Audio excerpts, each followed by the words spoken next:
Guys, നിങ്ങളും നമ്മളെ പോലെ ഫാസ്റ്റ് ഫുഡൊക്കെ കഴിച്ച് ബോറടിച്ചിരിക്കുകയാണോ? എന്നാൽ കമോൺ, നമുക്ക് നല്ല നാടൻ ഐറ്റംസ് പരിചയപ്പെടാം. So welcome back to savoury stories. ഇന്ന് നമ്മളുള്ളത് മലബാർ വില്ലേജിലാണ്. അപ്പോൾ നമുക്ക് ഇവിടെ നിന്ന് തുടങ്ങാം. ഇത് ബീഫ് കോട്ടിംഗ്, ഇത് ബീഫ് ബിരിയാണി, ബീഫ് പള്ളിക്കറി, ബീഫ് ചാപ്സി, പൊറോട്ട, ഇത് ഫൈനലായിട്ടുള്ള അൽഫാം മന്തി. നല്ല സോഫ്റ്റ് പൊറോട്ടയിൽ ലെയറായിട്ട് ബീഫ് കറിയും കൂടെ മിക്സ് ചെയ്ത് നല്ല ചൂട് വാഴയിലയിൽ പൊതിഞ്ഞ ഒരു കിഡിലൻ ഐറ്റമാണിത്.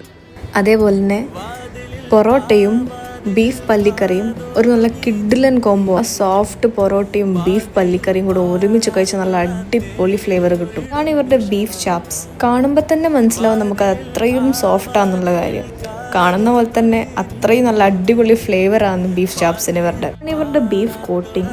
നല്ല ക്രിസ്പി ബീഫിൻ്റെ മേലെ നമ്മൾ കുറച്ച് ലെമണും കൂടെ സ്ക്വീസ് ചെയ്ത് നല്ല ഐഡിയൽ ഫ്ലേവർ കിട്ടും. കൂടാതെ നല്ല അടിപൊളി റിഫ്രഷ്മെൻറ്റ്സും അവർ സെർവ് ചെയ്യുന്നുണ്ട്. നമ്മൾ ട്രൈ ചെയ്ത അവരുടെ പാഷൻ ഫ്രൂട്ട് മൊയ്റ്റോവും അവക്കാഡോ ഷേക്കുമാണ്. അപ്പം നാട്ടിൽ നിന്ന് മംഗലാപുരത്തേക്ക് പോന്നിട്ട് നല്ല നാടൻ ഫുഡും ചിക്കൻ്റെയും ബീഫിൻ്റെയും വെറൈറ്റീസ് കിട്ടുന്നില്ലെന്നുള്ള വിഷമം വേണ്ട. ഇവിടേക്ക് പോര്. This place is for you.